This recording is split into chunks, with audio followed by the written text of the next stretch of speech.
like a bird on a tree. I'm just sitting here, I got time, it's clear to see. From up here, the world seems small. We can sit together, it's so beautiful, you and me. We meant to be in the great outdoors, forever free.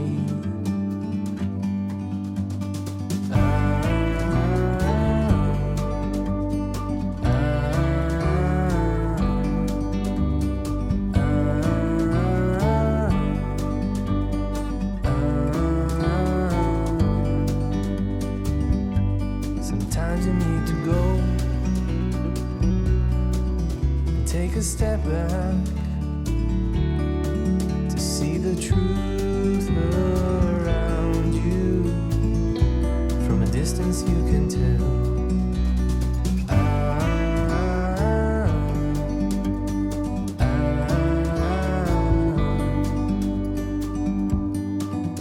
You and me were meant to be in the great outdoors, forever free. You and me, meant to be in the great outdoors, forever free.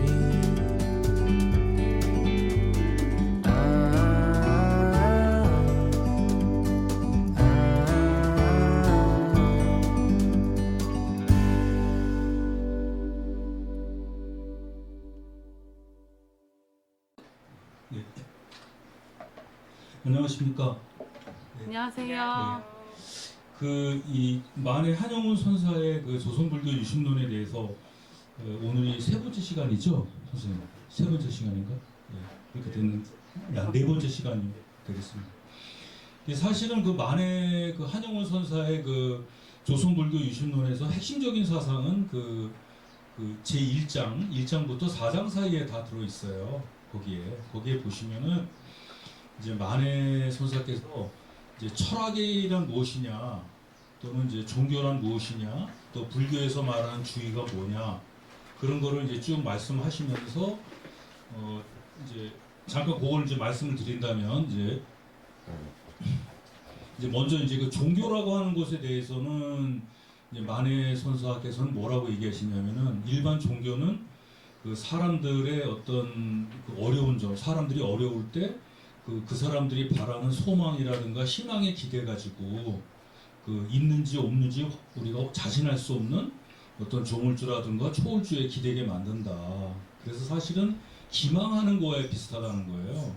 그거에 대해서 불교는 이제 그런 것을 하는 게 아니라 깨달음을 중심으로 하기 때문에 다른 종교보다는 월등하게 뛰어나다. 이제 그런 말씀을 하시고, 그 다음에 철학이라고 하는 부분에서 보면은 이 철학자들도 이제 그 알물 그 깨달아 가는데 그 암 자체를 깨달아 가는 과정에서 이제 쉽게 지친다는 거예요. 그 어떤 추진력이 없고 그 기대는 바가 없으면. 그런데 이제 부처님은 그런 게 없다는 거죠. 그러면서 불교는 철학적으로도 그 다음에 종교적으로도 상당히 우수한 종교다.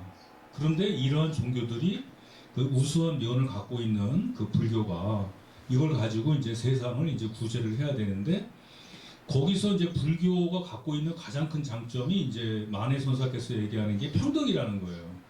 평등 사상이라는 거거든요. 이제 이 평등이라는 게 이게 지금 만해의 그 여기에 그 철학 사상의 전체를 관장하고 있는데, 일반적으로 말하는 평등이라는 거는 이제 어떤 그 신분적인 평등, 법적인 평등 이런 걸 얘기하는데, 만해 선사께서는 이제 그렇게 보는 것이 아니라 불교에서 말하는 평등을 말하시는 거예요. 그러니까 불교에서 말하는 거는 마음에 비추어 봤을 때는 다 똑같은데, 사람들이 어떤 이익에 눈이 멀어서 어떤 주관적인 집착 때문에 사물을 차별적으로 본다는 거죠. 그래서 세상은 다 이제 이런 그 부처님의 마음에서 보면은 다 똑같다는 거예요. 그래서 그런 생각을 갖고서 세상을 보면은 서로 남의 것을 빼앗을 필요도 없고 침략할 필요도 없고 다 이런 공용의 세계, 공용의 세상이 되지 않겠느냐. 이제 이런 말씀을 하세요, 만해 선사께서. 근데 그렇게 가야 되는데 오늘날의 세상은 많이 변했기 때문에 따라서 불교를 유신해야 된다. 여기서 말하는 유신은 이제 합리적으로 이제 바뀌어야 된다는 거죠. 어떻게 바뀔 거냐. 이러시면서 이제 만해 선사께서 말씀하시는 게 여기 다양한 이제 교수님께서 이제 굉장히 오늘 또 새롭게 또 다 정리를 해주셨어요. 그래서 뭐 승려들을 위한 사법학계 설립, 일단 절이 바뀌어야 되잖아요, 불교가. 그래서 옛날의 어떤 구태의연한 방식으로는 안 된다. 세상이 지금 변했으니까 불교도 변해가야 된다. 그런 얘기를 이제 쭉 하시고 있는 거예요. 그거에 대해서 지난번에 이제 이게 12가지 정도가 있는데 제가 우리가 이제 어디서까지 했냐면은 이제 그 혼인 문제 그 전에서 끝냈습니다. 그래서 지난 시간에 저희가 이제 8장까지 했거든요. 여기 좀 나눠준 유인물에서 보시면은 그 3페이지에 가시면은 이제 8장이 있어요. 생산활동 참여로 인한 승려의 인권 회복. 여기까지 지난 시간에 얘기를 했습니다. 그래서 요지는 그런 거고요. 오늘부터는 이제 그 불교의 장래와 승리의 결혼 문제 이런 문제하고 그 뒤에 이제 사원 이제 관리 문제, 주지라든가 이런 거, 그 다음에 승려 사회의 단결 문제, 그 다음에 사원의 통할권 문제 이런 것들을 하면서 이제 만해 선사의 이제 철학사상이 나와요. 이 당시에 그 식민지 조선이 이렇게 그 독립을 해가지고 이렇게 그 큰 나라가 독립으로 나가려면 어떻게 해야 되는지에 대한 철학사상을 얘기하시면서 이 글을 마치고 있습니다. 그래서 오늘은 그 저기 뭐야 그 제 그 8장 넘어서 9장, 그러니까 여러분들에게 드린 유인물에서는 9장부터 시작을 하게 되겠습니다. 그래서 9장부터 일단 12장까지 그거를 12장이 4페이지에 있거든요. 그걸 하시고 그 다음에 이제 여기까지 하고서 잠깐 이제 여러분들의 또 질문 같은 게 있으면 받고 그 다음에 그거를 이어서 5페이지부터 해서 만해가 이제 그 불교가 이제 유신을 통해서 민족 정신을 어떻게 담아낼 것이냐 그 부분으로 들어가도록 하겠습니다. 교수님 이렇게 진행하면 되겠죠? 네. 네. 그럼 지금부터 이제 고영석 교수님의 강의를 듣도록 하겠습니다. 박수로 맞아 주십시오. 네. 예, 반갑습니다. 지난번에 이제 만해의 조선불교 유신론, 지금 우리 송 박사님 소개하신 것처럼 총 17장 중에 이제 서론과 결론을 빼고 나머지 불교의 성질 등등 불교의 기본 정의를 빼고 12가지 성단 개혁 방안이 나와 있는데 그 중에 8가지를 했습니다. 오늘 이제 9번째부터 12번째까지 이렇게 진행하겠습니다. 지금 이제 우리가 3페이지에 불교의 장래와 승리의 결혼 문제에 대한 장을 이제 할 텐데요. 사실 이제 불교가 특히 가장 근본적으로 또는 가장 본질적으로 대외에 비치는 모습은 아무래도 독신이 아닐까 하는 생각이 듭니다. 셀리바시, 독신이라는 거. 그러니까 이제 초기 율장, 그러니까 불교가 이제 부다의 말씀이 경장이고 부다의 말씀을 따르는 상가라는 공동체, 생활 공동체를 되게 상가라고 하고 상가를 유지하는 규범을 되게 율장이라고 합니다. 율, 비나야. 그리고 개인적 규범이 개라면 이제 공동체 규범이 율장이고요.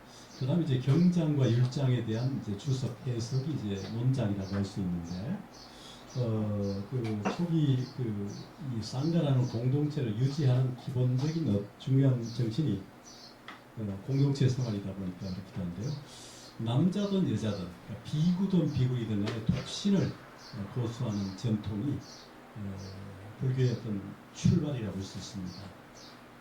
물론 이제 카톨릭도 뭐 그런 측면이 있고 또 그런 종교의 모습이 많이 있죠. 근데 자, 이 독신이라는 문제를 어떻게 해석할 것인가, 이 간단한 문제가 아니고 지금도 여전히 문제가 됩니다.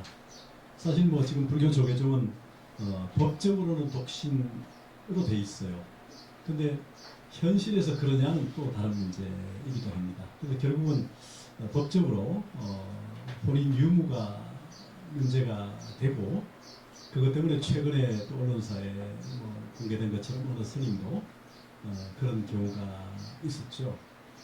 그래서 만해 선사 당시 1910년에 조선불교유신론을 썼고 1913년에 조선불교유신론이 이제 간행이 됐습니다. 그 시점으로 적어도 한 110년 정도 전으로 돌아가게 되는데요. 그때 조선불교계 상황, 대한시대라고 볼 수도 있고요. 그때 우리 불교가 어땠는가 하는 문제를 이제 전제로 하고 얘기할 수밖에 없을 겁니다. 지난번에 이미 얘기 드렸지만 1876년에 우리가 강제로 문호개방을 일본에 당한 이후에 일본의 군국주의는 사실은 대륙 침범의 어떤 서양 종교에서 말하는 이제 선교사 여기에 대응되는 동양 종교 불교, 특히 일본의 입장에서 볼 때는 이 불교 성녀들을 하나의 제국 침략의 어떤 스파이 내지는 포교사로 전제하면서 활용했습니다. 우리가 제국주의 종교 보면 대개 제일 먼저 탐험가를 보내고 그 다음에 이제 서로 물러나라고 쫓아내면 다시 한포를 사격하고 이렇게 해서 앞선 신식 무기로 공격하니까 결국 식민지 나라에서는 거기에 당하지 못하고 강제로 문호 개방을 당하고 또 그 결과 전쟁 배상을 하고 이런 걸 우리가 많이 보게 됩니다. 일본도 미국에, 또 일본은 우리에게 이런 식으로 이제 적용하는 방식으로. 그래서 이제 당시에 일본 불교는 가마쿠라 불교 이후에 에도 불교를 거쳐서 1868년에 이제 메이지 유신이 있지 않습니까? 메이지 유신 전으로 일본 불교계는 궁극주 입장이긴 합니다만 좀 타락했다 할까요? 반성에 빠져서 일본 불교와 신토가 결합되어 있는 그런 상황에서 불교에서는 이제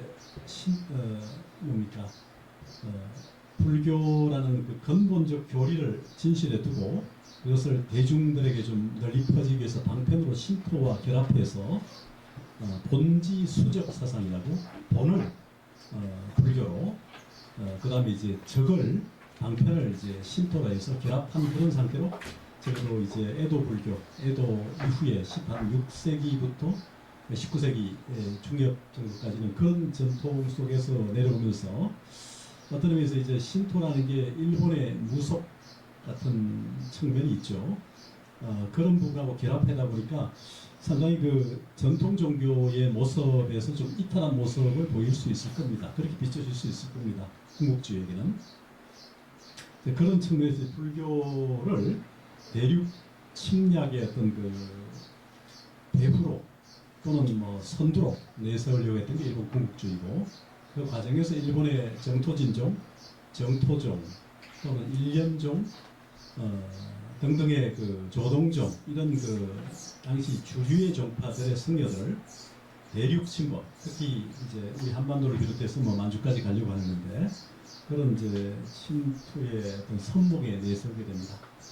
일본은 그러니까 일본 군국주의는 결국 이 불교의 타락상이나 불교의 그 한계나 문제들을 잡고 대륙 침범의 스파이의 역할을 강요하게 되고 불교는 결국 불교계는 일본 불교계는 그 부분을 받아들일 수밖에 없게 됩니다.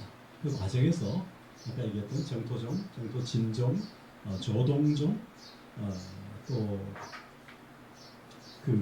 이런 종파들이 대륙 침범에 들어오게 되는데 그 전에 한번 얘기 드렸지만 임진왜란 때 이미 정토진종의 그 한양 포교당이 한양에 이미 선적이 있고 19세기 이제 1876년에 무료 개방 당한 이후에 1895년 즈음에 대원군 그 치하 고종이 이제 아직 어렸기 때문에 대원군 치하에서 김홍집 내각 쪽에 일본 불교 승려들이 조선 4대 문화의 승려들이 좀 들어오게 하면 좋겠다.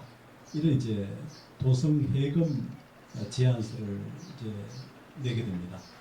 근데 그 전후해서 이제 불교계 내부에서는 뭐 이동인 같은 개화선이라고 하는 인물에 의해서 건의됐다고도 봅니다만은 불교 그러니까 조선 불교계 스스로가 서울 한양 도성 4대문 안에 들어올 수 있는 건의서를 냈느냐 아니면 일본 성녀들에 의해서 도성 해금이 시작됐느냐 좀 논란이 있습니다만은 김홍집 내각에 대해서 이제 조선 불교계가 처음에 4대문 안에 한양의 4대문 도성 안에 성녀들을 출입시켜달라는 도성 해금령을 요청했지만 아마 대웅건 치하에서 그게 받아들이지 않습니다. 그러다가 다시 이제 일본 불교 성녀들에 의해서 건의가 되면서 1895년에 4대문의 성녀들이 조선 성녀들이 합법적으로 들어오게 됩니다.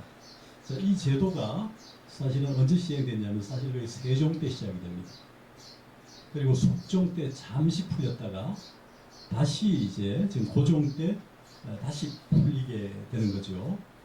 그 숙종 때 잠시 풀렸지만 다시 닫혔고 1895년에 다시 열렸습니다.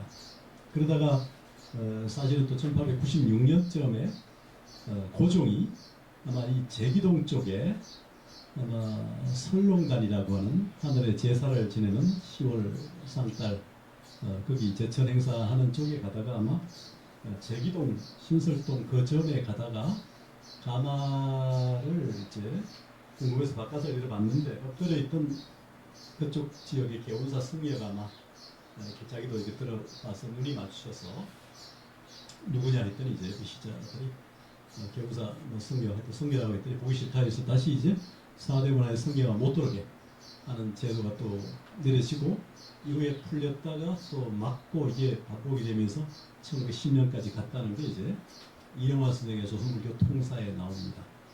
자, 이런 계기를 통해서 자, 일본 불교는 기본적으로 그 결혼이라는 제도에 대해서 부정하지 않고 뭐 대다수가 결혼 생활을 했습니다. 그 계기는 되게 이 정토진종을 창조했던 그 법영이라는 인물의 제자인 신란, 이제 우리는 칠란으로 봅니다만 원래 칠란이라고 쓰고 신란으로 읽죠.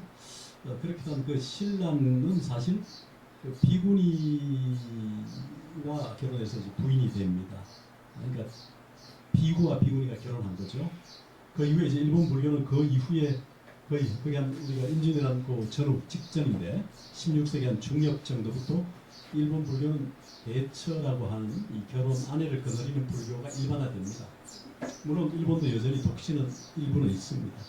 그런 불교가 일반화되어 있는 시대에 이제 대륙 그 침탈에 선두에 서게 되면서 이 정토진종의 경우는 일본에 이제 교토에 가면 이쪽에 그 용곡 대학이 있고 이쪽에 대곡 대학이 있습니다.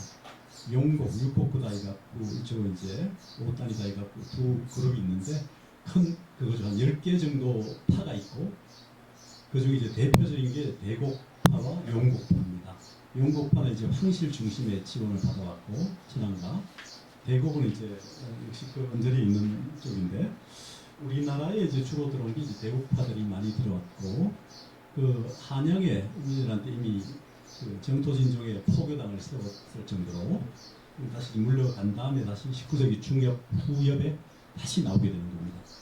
그런 전통이 일반화되면서 4대문 안의 성녀들, 조선 성녀들이 이제 들어오지 못해서 일본 불교를 이게 전도하는 데 상당히 불편했던 것이 아닌가. 그래서 조선 성녀들도 4대문 안에 들어오면 좋겠다라는 제안을 했고 그 이후에 이제 일본 불교의 그 모습들이 자연스럽게 이제 조선 불교에 노출이 되면서 조선 불교 성녀들도 일본 불교의 모습들을 뭐 알게 모르게 보고 배워가면서 1910년쯤 되면 아마 글쎄요 이게 정확한 통계라고 보기는 어렵지만 일부 연구에 따르면 한 7, 80% 정도 가까이 성녀들이 결혼을 했다는 통계가 나옵니다.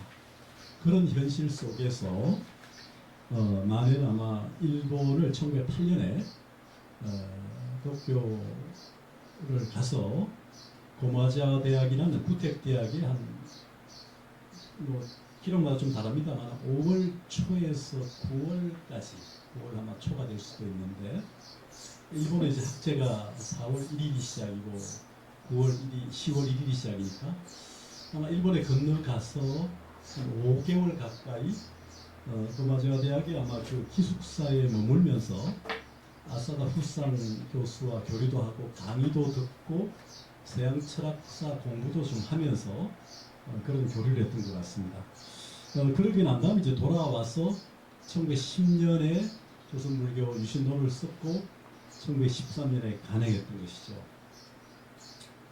집필의 시점이 1910년이라면 그 시점에 이미 조선불교 성녀들이 70~80% 가까이 결혼을 했다는 통계로 본다면 만해가 동경에 가서 봤던 일본 불교의 모습 두 가지 측면이 있다 말씀을 드렸는데 자 제국주의 1910년에 우리가 9월 28일인가요? 경술병탄회로 나라를 빼앗기는 시점 아닙니까? 그 돌아왔을 즈음에 직후에 지금 대한제국이 무너지잖아요.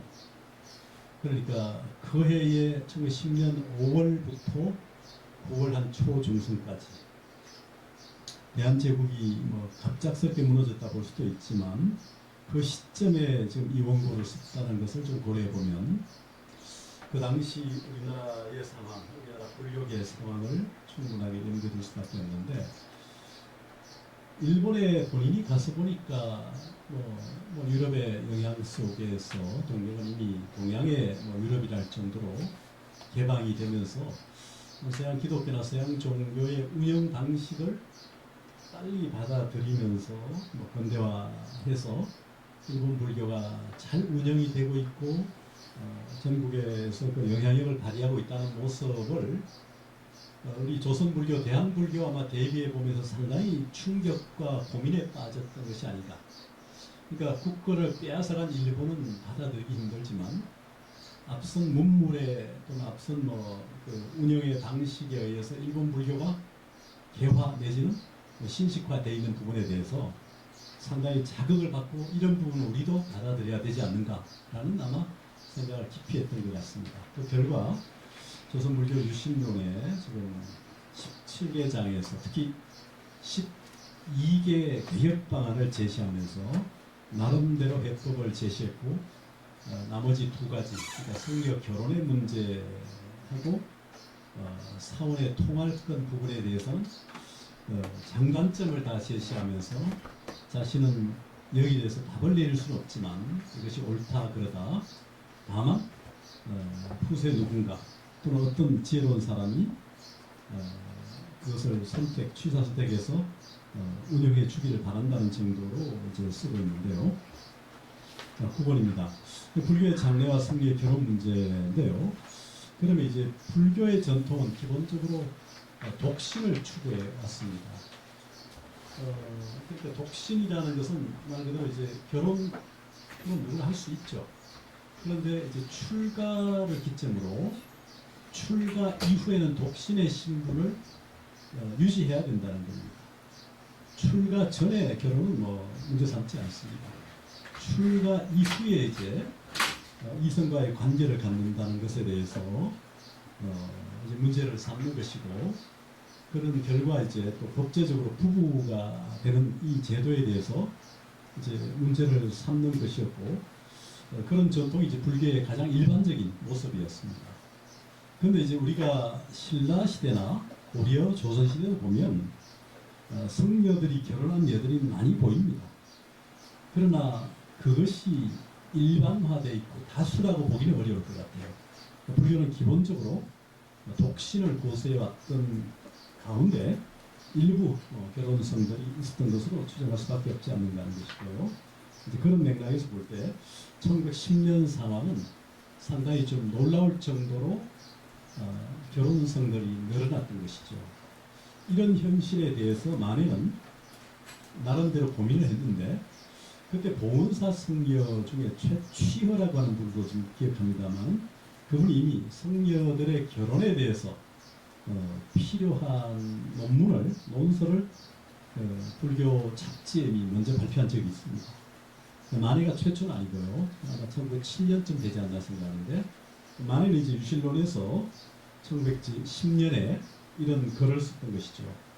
그래서 이제 만해 성경 검볼륨 폐지의 주장은 지금 이제 그 9장에 들어있고 그 마지막에 자신의 이제 폐지에 대한 얘기를 통감부 건백서를 해서 당시에 김윤식 통감부 의장에게 보냈고 또 그 중촌 그 원장이었던 베로치 마사다키에게 헌의서를 다시 보내게 됩니다. 뭐 그런 정도의 이제 문장이 9장 뒤에 붙어 있습니다. 자, 이런 맥락에서 먼저 만해의 논리는 그런 겁니다. 네 가지로 지금 잡고 있는데요. 우선 이제 결혼을 하지 않는 것에 대해서 특히 성의 결혼 금지령이 갖는 어떤 폐해 또는 불합리성 이런 것들을 네 가지로 지금 정리했습니다. 특히 이제 첫째 윤리에 해롭다, 둘째 국가에 해롭다, 셋째 포교에 해롭다, 넷째 교화에 해롭다 이렇게 네 가지로 정리하고 있는데 첫째 윤리에 해롭다는 점을 이제 네 가지 점으로 지적하면서 그 중에 이제 가장 일반적인 측면이기도 합니다만 사람의 죄 중에 제일 큰 게 뭐냐? 이게 이제 뭐 유교적 전통도 그렇고 인간의 역사가 사실은 뭡니까? 번식을 통한 후손, 어떤 인류의 지속이라는 게 결국 남녀가 결혼을 해서 자식을 낳고 키워가는 거죠. 그래서 뭐 효경에 나온 것처럼 뭡니까? 신체 발구 수지부모 불가매상 교지시하는 것처럼 또 입신양명하는 것처럼 1장 2장 효경에 나온 것처럼 그런 전통이 있는 이 조선에서 볼 때 사람의 죄 중에 제일 큰 게 불효가 제일 크다. 또 불효뿐만 아니라 자손이 없는 무후 그게 더욱 크다. 그 이유가 이제 제사가 끊기고 자손이 단절되면 아무것도 안 되지 않느냐 이런 맥락인데 자, 일반론이죠. 근데 사실은 좀 달리 말하면 만에는 유신론에서 그런 얘기는 안 했고 우리 이제 이런 너무 일반론의 입장에서 얘기하는 것은 비판적 의무도 있습니다만 자, 불교 선종의 전통에 보면 자, 우리가 달마대사 많이 들어보셨죠? 달마대사가 있고 초조, 달마 2조 해가 3조 성찬, 4조 도신, 5조 홍이, 6조 해능이에요. 이게 이제 뭐 성리한 해능의 입장, 남정선의 입장이 납니다. 근데 자, 5조 홍인 밑에 10명의 제자쯤이 있는데 그 중에 가장 대표적 제자가 이제 신수라고 하는 분입니다. 북종 신수. 그 밑에 이제 보적이라는 인물이 있고 또 신행이라는 인물이 있습니다. 자, 남종은 해능 이후에도 많은 제자가 있죠. 그 중에 대표적으로 이제 청원 행사, 남학회양이라는 이제 청원계와 남학계가 있고 그 밑에서 청원 행사, 남학회양, 특히 남학회양 밑에 마조도일이라는 중국 천하를 뒤흔들었던 그 짱구루 같이 생겼던 그 마조 선사 밑에 기록상에는 경덕천도로 한 159명, 또 139명 뭐 이렇게 제자들이 있고 그 많은 문화의 제자들에 의해서 이제 우리 신라 선종의 7산선무, 9산선무 중에 7개 산문의 선사들이 결국 불법을, 특히 선법을 남정선을 받아옵니다. 그래서 남정선의 맥을 계속 지금까지 이어오고 있다는 것이고요. 지금 대한불교 조계종의 종정도 또 이전의 종정도 나는 서가모니 붓다로부터 뭐 75세다, 76세다, 77세다, 뭐 78세다 이것을 자랑처럼 내세우는 경우가 많았습니다. 자, 불교가 가족을 떠나서 출가를 하고 깨침을 얻었는데 우선 누가 누구를 낳고 누가 누구를 낳고 누가 누구를 낳는 것처럼 마치 그 기독교 성서에 말하는 그런 논리처럼 선종도 그렇게 가느냐라고 비판적 시각이 있죠. 이미 그걸 다 떠났는데 무슨 족보를 따지고 종조를 따지고 하느냐 이런 얘기를 하는데 다만 저런 것이죠.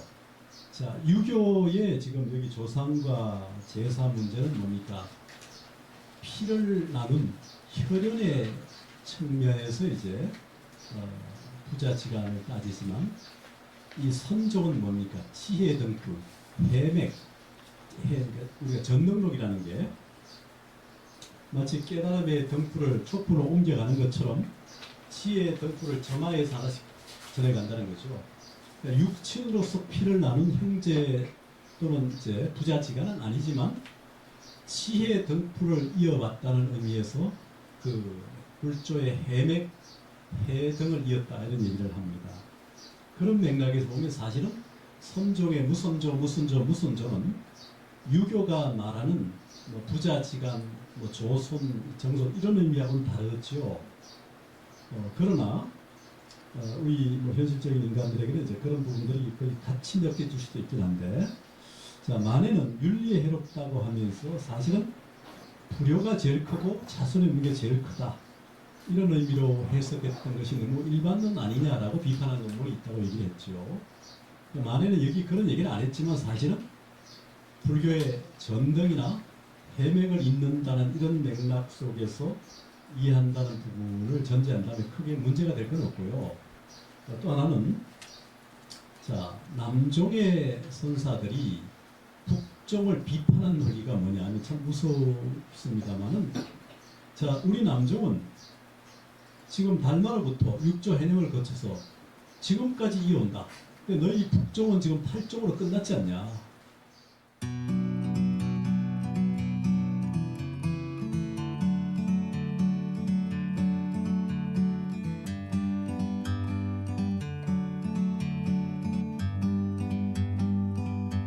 Like a bird on a tree, I'm just sitting here. I got time, it's clear to see. From up here, the world seems small. We can sit together. It's so beautiful, you and me. We meant to be in the great outdoors, forever free.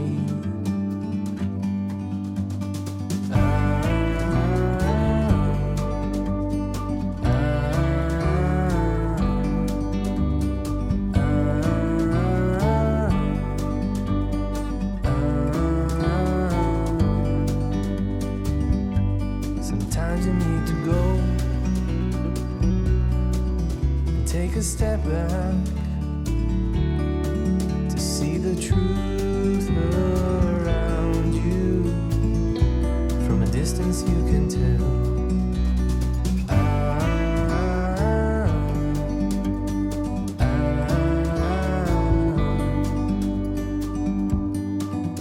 You and me, we're meant to be